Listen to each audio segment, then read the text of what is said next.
वाजवल्या पाहिजे. मित्रांनो, अरे सवंगडी पण कसे तयार केले, अरे दोस्त पण असे तयार केले, जीवाला जीव देणारे दोस्त तयार केले. तुम्हाला माहितीसाठी सांगतो, आपण इथं ताईने तानाजी मालुसरेंचा उल्लेख केला,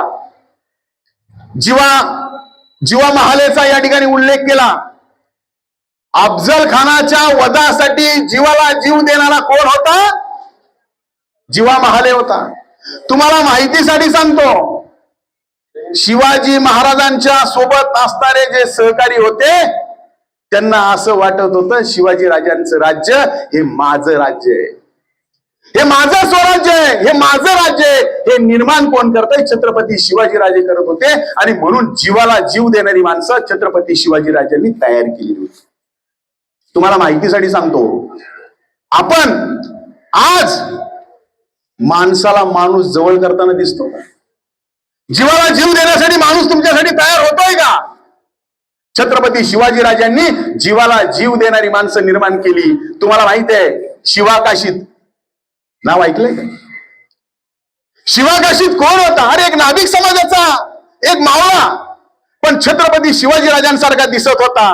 छत्रपती शिवाजी राजांचा दिसतोय, त्यांचा हुबेहूब दिसतोय, म्हणून शिवाकाशीतनी छत्रपती शिवाजी राजांसाठी काय केलेलं आहे? बलिदान दिलेलं आहे.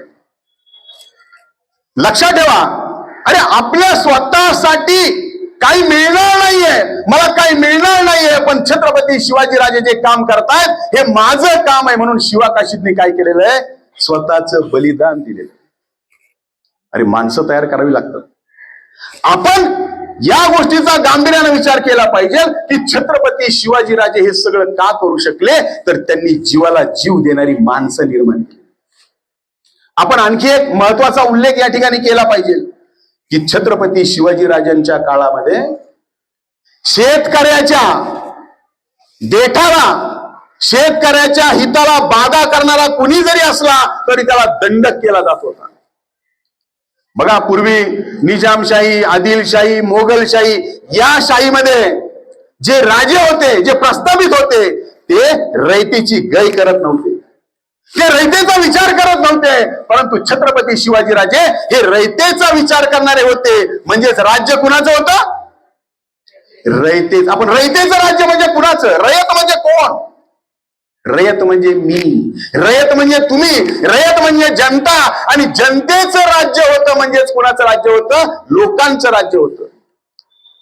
त्या काळामध्ये जसे आज आपल्या देशामध्ये जसं एखादं वेगळं सैन्य असतं, तसं छत्रपती शिवाजी राजांच्या काळामध्ये सैन्य म्हणजे कुठलं? सैन्य म्हणजे शेतकरी.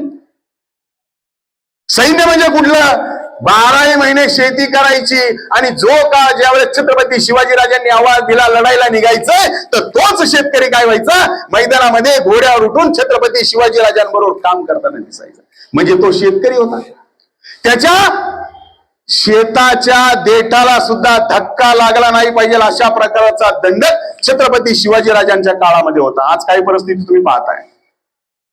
छत्रपती शिवाजी राजांच्या काळामध्ये एकाही शेतकऱ्याने आत्महत्या केलेली इतिहासामध्ये नोंद. छत्रपती शिवाजी राजांच्या काळामध्ये एकाही व्यक्तीला, म्हणजे कुठल्याही प्रकारचं बी बियाणं असू द्या, शेतीची अवजारं असू द्या, बैलजोडी असू द्या, 0% व्याजदराने, किती? 0% व्याजदराने छत्रपती शिवाजी राजांच्या काळामध्ये शेतकऱ्यांना कर्ज दिलं जात होतं. हा इतिहास सांगितला पाहिजे ना. आपल्याला कुठला इतिहास सांगितला जातोय? मला 4थीला कांबळे सर एक पुस्तक होतं, आजही ते पुस्तक मला दिसतं. काय पुस्तक दिसतं बघा तुम्ही? निळ्या रंगाचं मला ते कव्हर दिसतं. त्याच्यावर छत्रपती शिवाजी राजे घोड्यावर आहेत, आणि छत्रपती शिवाजी राजांच्या घोड्यानंतर मला पहिलं इतिहासाचं पान काढलं, शाहिस्ते खानाची बोटं छाटली, अफजल खानाचा वध केला, आणखी तिसरी गोष्ट आग्र्यावरून सुटका.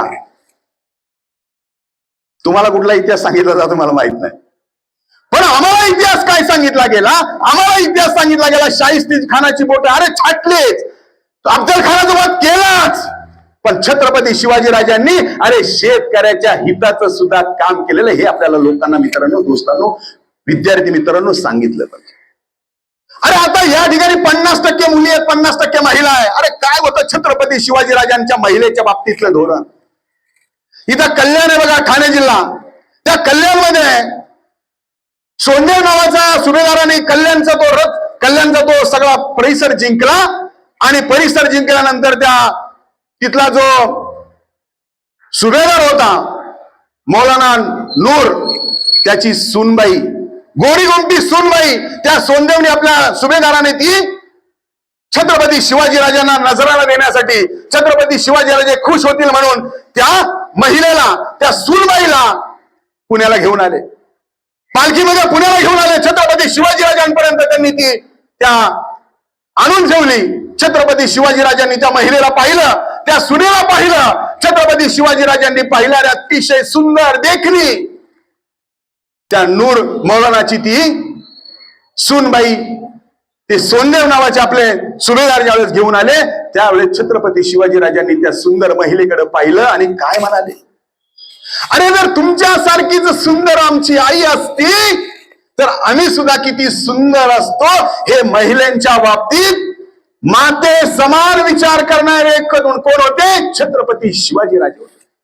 परस्त्रीला मान सन्मान, महिलेचा मान सन्मान करणारे छत्रपती शिवाजीराजे होते. हे तुम्हाला मला समजलं पाहिजे. आपण काय करतोय आज?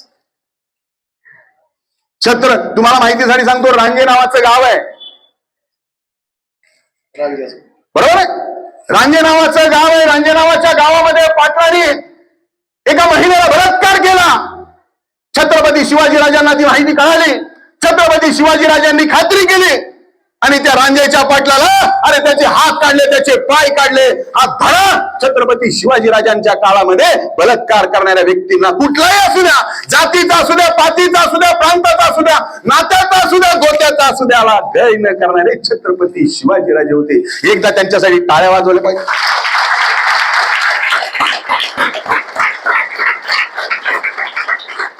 टाळ्या का वाजवायला सांगतोय माहितीये का? तुम्हाला लक्षात येतंय का नाही येतंय त्याच्यासाठी. तुम्ही ऐकताय का नाही ऐकताय का तुम्हाला डोक्यावरून चाललंय? कारण तुम्ही खाली बसलेला, वरून जायला नको. सखुजी गायकवाड नावाचा छत्रपती शिवाजीराजांचा मेहुणा होता, सखुजी गायकवाड. त्यांनी सुद्धा असाच प्रकारचा प्रयत्न केला. सावित्री देसाई नावाची एक महिला जी ते किल्ला लढवत होती, सखुजी गायकवाडनी तो किल्ला जिंकला, परंतु त्या सावित्री देसाईवर अन्याय केला. स्वतःच्या मेहुण्याला सुद्धा सोडलं नाही. हे का सांगायचं माहितीये का? आज परिस्थिती अशी आहे की छत्रपती शिवाजीराजांचं आपण नाव घेतो, जय भवानी, जय भवानी, जय भवानी. मग जय भवानी आणि जय शिवाजी आपण म्हणत असेल तर छत्रपती शिवाजीराजांचे विचार सुद्धा आपण डोक्यात घेतले पाहिजे. हे मला तुम्हाला या ठिकाणी सांगायचं. वरतून गेले नाही पाहिजे, डोक्यात गेले पाहिजे. आणि आपण सुद्धा महिलांचा, आमच्या ताईचा, माईचा, परस्त्री आपली ताई आहे, परस्त्री माझी बहीण आहे, परस्त्री माझी माता आहे, हा विचार आपल्या डोक्यामध्ये छत्रपती शिवाजीराजांनी टाकलेला आहे. तो मित्रांनो तुमच्यामध्ये गेला पाहिजे. वाटतंय का बरं? कळतंय का मित्रांनो? म्हणजे मला तुम्हाला या गोष्टी हे सांगायचंय की छत्रपती शिवाजीराजांच्या काळामध्ये समता होती. तुम्ही पाटील आहे, तुम्ही वतनदार आहे, तुम्ही कुलकर्णी आहे, तुम्ही देशमुख आहे म्हणून तुम्हाला वेगळा न्याय नाही. तुम्ही मी सगळे एक समान आहोत. हा समान संदेश या देशामध्ये जर पहिल्यांदा कोणी टाकला असेल, कोणी पाडला असेल, तो पायंडा छत्रपती शिवाजीराजांनी केलेला आहे. म्हणून 18 पगड जातीमध्ये सगळी लोक त्यांच्याबरोबर काम करताना दिसतात. सगळ्या समाजाची लोक, सगळ्या 18 पगड जातीची समाजाची लोक छत्रपती शिवाजीराजांच्या काळामध्ये अरे खांद्याला खांदा लावून, जीवाला जीव देऊन काम करताना दिसत होती. हा संदेश आपल्याला मित्रांनो लोकांपर्यंत पोहोचवला पाहिजे. नाही तर काय होतं, आजकाल परिस्थिती अशी बघा, छत्रपती आमचे नाही, फुले तुमचे, अण्णाभाऊ तुमचे, डॉक्टर बाबासाहेब आंबेडकर यांचे, लोकमान्य टिळक त्यांचे, महात्मा गांधी यांचे नाही रे मित्रांनो.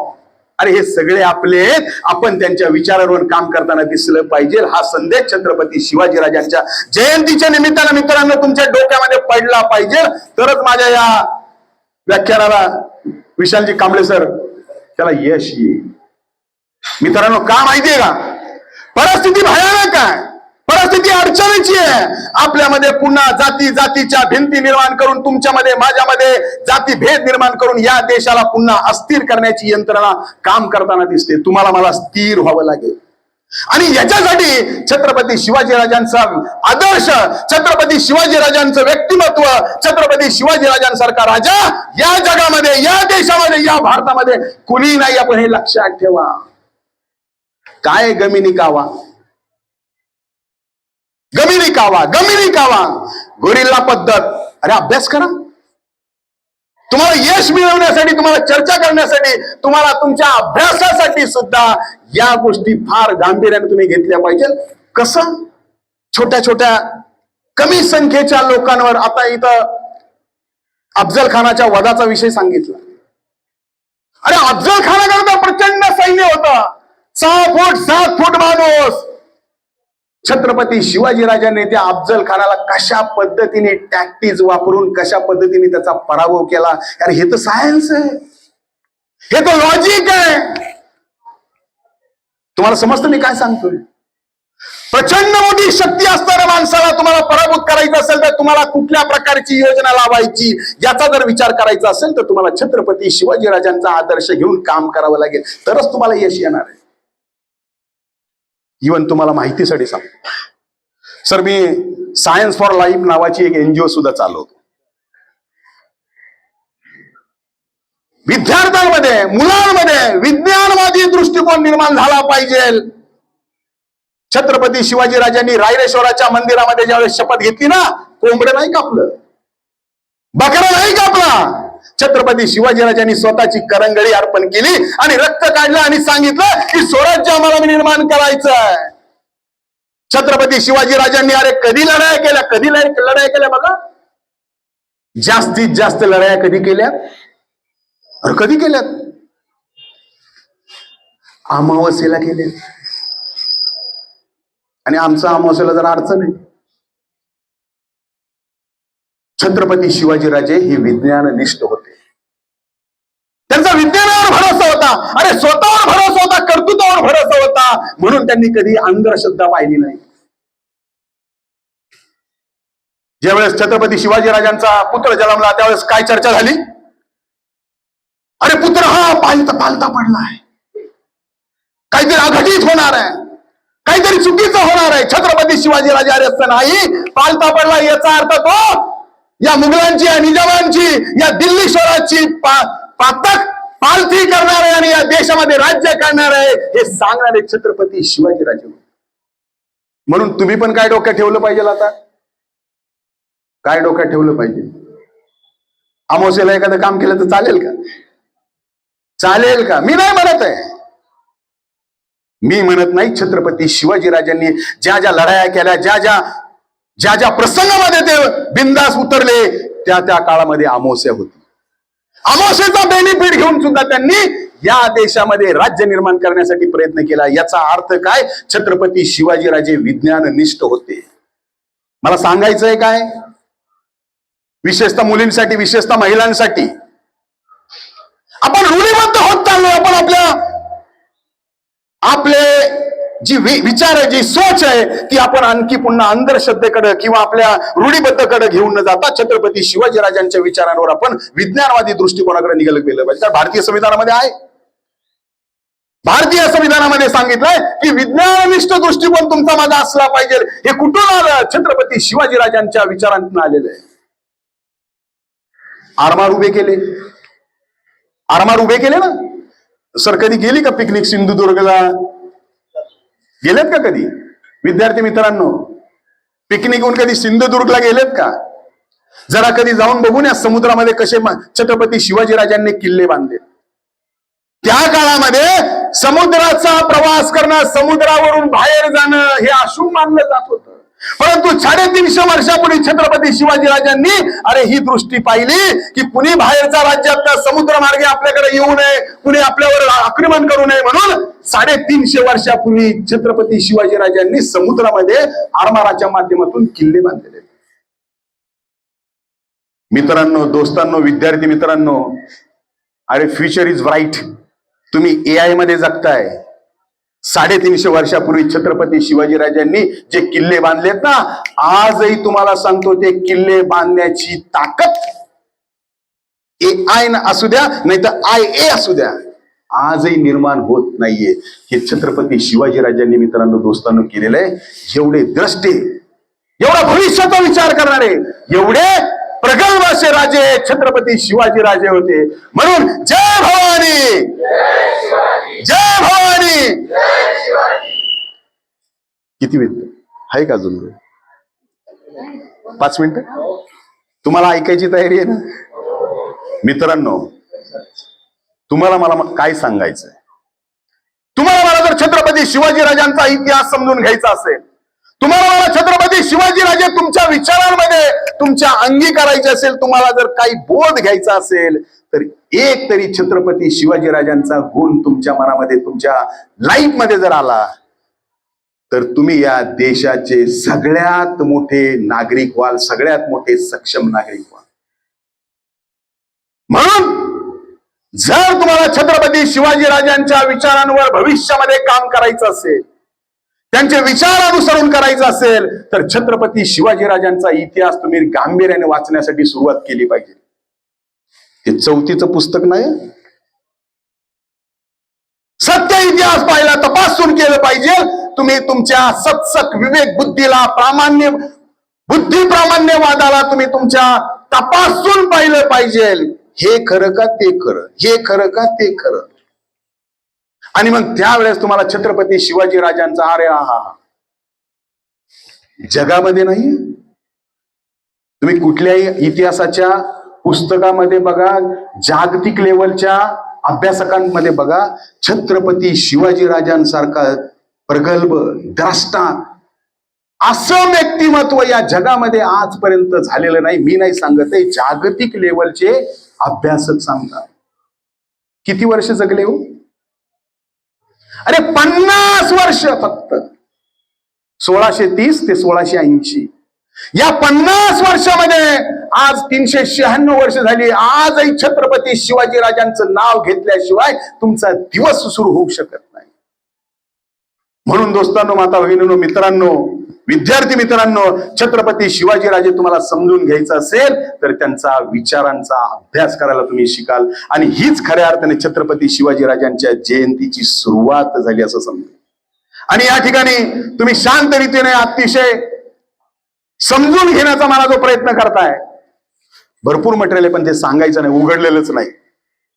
तुमची मानसिकता, तुम्हाला जेवढं समजावं, तुम्हाला जेवढं, कारण 30 मिनिटानंतर चुळबुळ सुरू होते. मला तुम्ही छत्रपती शिवाजीराजांचा इथून पुढं डोक्यात घेण्यासाठी प्रयत्न कराल, हीच खऱ्या अर्थाने छत्रपती शिवाजीराजांची जयंती साजरी केल्यासारखी होईल. छत्रपती शिवाजी महाराज की, छत्रपती शिवाजी महाराज की, छत्रपती शिवाजी महाराज की जय. महाराष्ट्र.